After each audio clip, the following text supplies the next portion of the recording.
Deuses Americanos. Em Deuses Americanos, você tem o pai como uma personificação do vilão. Porque ele, na verdade, dentro da história, ele é a pessoa com duas caras. Ele é essa pessoa que você não sabe se ele é a pessoa boa ou ele é a pessoa ruim. E quem você achava que era o vilão no fim das contas, na verdade não era o vilão. Você tem a construção de um livro em que você tem o personagem principal, que é o Shadow Moon. Ele está na prisão. E antes de sair da prisão, uns dias antes, o diretor chama ele e diz que ele vai sair mais cedo. Porque a mulher dele morreu. E o único objetivo dele, quando saísse da prisão, era ir morar com a mulher dele e viver feliz para sempre. Anima, animus. Só que aconteceu uma fatalidade que a mulher dele acabou morrendo. Então o objetivo da história dele acabou. Qual que é o objetivo? Ele nem sabia para onde ele ia. A pessoa que ia dar emprego para ele quando ele saísse lá morreu junto com a mulher dele. Então você tem uma pessoa sem perspectiva. E aí você consegue fazer a inserção desse novo mundo. Você vai meio que no automático nesse novo mundo. Você acaba dizendo assim, bom, o que eu tenho a perder de aceitar a proposta que essa pessoa está me fazendo agora? Só que ele está sendo enganado, no fim das contas. Quando você chega ao fim do livro, tu percebe que era tudo uma enganação para ele. Que aquilo que ele estava idealizando, ou defendendo tanto, na verdade, era só algo que o personagem que estava como mestre dele, como pai dele, estava fazendo para ele. Tudo era parte de uma grande artimanha. E ele consegue passar por essa artimanha quando ele consegue superar o pai. Passou do pai, entendeu a real intenção, entendeu o seu real motivo no mundo, sintonizou com ele, passou e foi. Apoteose. Tanto que depois que ele descobre isso, ele vira o herói e ele jamais vai poder voltar a ver o mundo como ele via antes. Quando ele não sabia que ele era o herói. Então ele tem um passe livre para o mundo, que são as últimas etapas da jornada, só que ele jamais vai poder viver no mundo da forma que ele vivia como pessoa no começo do filme. Porque ele sabe de uma coisa que ele não sabia durante a jornada. É uma jornada de aceitação essa aqui. Ele entende o destino dele. E para isso, ele precisou ser enganado. Para ele ser enganado, a personagem que foi construída foi a personagem do próprio mestre dele. Então depende da história para o que você quer construir. Depende muito do que você vai colocar como elemento na tua história. Para você poder ter um impacto que você quer no final do teu livro. Na tua história, teu filme. Seja lá o que for que tu esteja escrevendo. Deuses Americanos é do Neil Gaiman, tá? Essa edição é da Intrínseca. Tem um capítulo extra nele, é muito bom a história. Recomendo ler também, tá? Na verdade, tudo que eu trouxer aqui ler. Eu não vou recomendar uma coisa ruim para vocês aqui. É só exemplos, mas são todas grandes obras que eu estou pegando como exemplo para poder explicar efetivamente o que acontece aqui.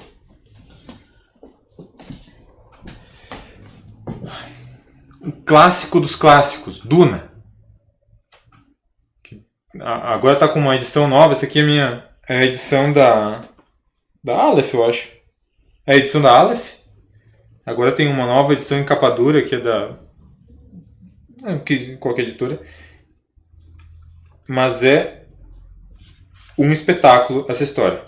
É uma história de entre mundos, uma fantasia entre mundos, interworld, em que você tem um personagem que reina, digamos assim, um determinado universo, na verdade um determinado planeta, que é um planeta aquático e tal, e ele é levado pelo imperador a reinar ou a comandar um outro planeta, em que as pessoas daquele planeta estão desviando dinheiro do império. Esse é o plot do começo do filme. Só que esse aqui é um exemplo em que você não tem o pai como sendo o pai de verdade. Tá? O pai aqui é só um mero figurante necessário para a construção da história. Quem é o pai aqui, o conceito masculino, o que dá essa veia de identificação do que é que ele precisa para se desenvolver, é a mãe. E você descobre isso quando ele vira um herói. Você vê que entre o que o pai dele, o pai de verdade daí, almejava para ele e dava como ensinamento, e o que a mãe ensinava, o que ia determinar o futuro dele é o que a mãe ensinava. Então, esse viés que ele encontra no meio da história é a partir da figura da mãe dele representando uma figura paterna. Tanto que a mãe dele, sempre que ela tem o dever e o amor, ela segue o dever. Sofrendo imensamente por ter que penalizar o amor pelo dever. Quando você segue o dever e não o amor, você está seguindo a parte masculina. Quando você tem a parte masculina, você tem o ideal de pai universal. Então, se o personagem principal ele tinha duas opções. Ou ele virava um governante, como era o pai dele, ou ele virava um oráculo, como era a ideia, como era a veia da mãe dele. O que determinou o caminho que ele seguiu foi esse sintonia com o pai universal, que estava representado pela parte da mãe dele, que direcionou ele a virar um oráculo. Quando vocês forem analisar uma história, de novo, esqueçam conceitos de homem e mulher na análise da história. Porque se você imaginasse que ele ia seguir a mãe, então ele teve um encontro com a deusa, não tem nada a ver. O encontro com a deusa é encontro com a parte feminina. O encontro da ânima com ânimos é a parte romântica, a parte feliz para sempre. É a parte de você encontrar a tua cara metade. A sintonia com o pai é a parte de evolução como pessoa. O pai maior, o grande criador, digamos assim. Então o pai é o que cria, a mãe é que nutre. Quando você segue aquilo que você cria para você se desenvolver, você segue o pai. Quando você vai para a parte de nutrição, para você encontrar o ideal de reconciliação ou a tua outra parte, a tua outra metade, você vai para a mãe. Uma das melhores construções de personagem e uma das melhores formas de se entender isso aqui está aqui. V de Vingança é uma aula de como é que se constrói uma história bem feita. Em V de Vingança você tem uma personagem principal que ela, no início do filme, eles vivem num mundo pós-apocalíptico. Um mundo real pós-apocalíptico atômico. Em que as pessoas do mundo se reorganizaram e estão com os militares no poder, digamos assim. A ordem pela sobrevivência. Então eles, de novo, não é discurso de direita e de esquerda, isso aqui é conceitual, tá? Pense, olha, o professor ele é um cara de esquerda, então ele está falando isso. Não, conceitual, gente. Esqueçam esquerda e direita, esqueçam política, esqueçam religião quando estamos falando de construção de história. Você tem que entender o conceito. Então, você tem aqui dentro uma história em que o poder do mundo é dado pelos militares. E eles regem conforme a orientação militar. Então você tem repressões, você tem controle de visualizações do que você faz com câmeras na rua em todo que é lugar. Você tem limitações de horário de sair. Você tem limitações de coisas que você pode fazer. Algumas pessoas são levadas para algum lugar e nunca mais voltam. Você não tem liberdade de expressão. Então você tem um engessamento do que seria um controle militar específico, sabe? Total. Só a militaridade manda. E a personagem principal, ela é uma guria, é uma menina, tem 17 ou 16 anos, uma coisa assim. E ela começa o quadrinho se maquiando para ir se prostituir. Esse é o começo do quadrinho. Tá?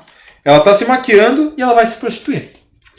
E a primeira pessoa que ela oferece seus serviços, que é a primeira vez que ela vai fazer se prostituir, é exatamente um policial que está disfarçado, paisano. Quando o policial vai para aniquilar ela, matar ela, estuprar ela, ou seja lá o que ele for fazer com ela, entra o personagem do mestre, que é o V. Que é o personagem que está na capa. Ele vem, intercede por ela, derrota o pessoal ali e tal. No decorrer da história, essa personagem acaba indo para junto desse outro personagem principal, desse mestre. Essa personagem do mundo real acaba indo morar junto com esse personagem do mestre. E lá, ele vive num lugar escondido, em que ele tem obras de arte, em que ele tem acesso a livros dos mais diversos, em que ele tem música, não existe música naquele universo, então ele tem uma vitrola com música, sabe? ele é um ser erudito, digamos assim, né? Entendido das partes de artes. E é uma pessoa com um conceito a passar. Então, ela é a pessoa com um conceito. O V é unicamente um conceito no quadrinho. Quando você tem essa personagem humana com ele, ela vai se interessando pela parte mais inteligente dele, sabe? Culta dele. Ela vai entrando em sintonia com essa parte dele mais culta mesmo, sabe? Mais erudita. E ela começa a desejar ele como ânimo. Ela começa a ter desejos por ele. Desejos carnais. E ela percebe que ele também tem esse desejo, só que ela não entende porque é que ele não chama ela para ir para a cama. E tem uma cena que ela fala isso. Por que você fez isso? Por que você não me deseja? Você deseja homens? Não tem problema nenhum. Você deseja uma outra mulher? Tudo bem. Não tem problema. Mas me explica. Me explica por que você não quer dormir comigo. E aí é que vem a construção do personagem. Nessa cena. O que ele faz nesse momento? Esse lugar que ele vive é um lugar escondido. Nem ela sabe onde é. Para poder sair na rua, ela tem que ser vendada. Então, ele venda ela e diz que vai fazer uma surpresa. Porque ela, inclusive, estava em tanta dúvida por que ele não fazia isso e quem era essa pessoa que ele não mostrava a máscara, não tirava a máscara, que ela chegou até a imaginar que era o pai dela que tinha sido levado para um campo de concentração. Então ela fala isso para ele, pergunta todas essas dúvidas e tal, porque ela ainda está nessa sintonia do ego, de juntar, de se encontrar com a ânima e vir desse mulher como tentação. A mulher seria o V, nesse caso. A tentação dela era a tentação carnal, de se juntar, ter um encontro com a deusa, ou com o Deus no caso, e ser feliz para sempre. Então ele pega, venda ela, tira ela fora de lá e abandona ela numa rua. Sem dar muita explicação, só reafirmando que o pai dela havia morrido, e acabou ali com ela. Aí ela encontra um outro personagem e tal. Esse personagem, ele acaba sendo morto pela polícia, né, numa ida na casa dele e tal. E ela, aquele ideal que ela tinha de ter alguém como amante, acaba de novo. Então ela vê que o ideal dela, o objetivo da vida dela não é ter alguém como amante. Você percebe na história que a construção não é para esse lado. Você não vai ter a ânima e o ânimo se juntando e vivendo feliz para sempre. Ela até viveu um pouco disso, mas era só uma distração. Era uma mulher com uma tentação. Quando ele morre, ela toma uma decisão. Ela vai matar o cara que matou ela. Que matou o esposo dela. Quando ela toma essa decisão, a polícia pega ela. E tortura ela. E destrói esse ego dela. Até não sobrar nada a não ser os princípios dela.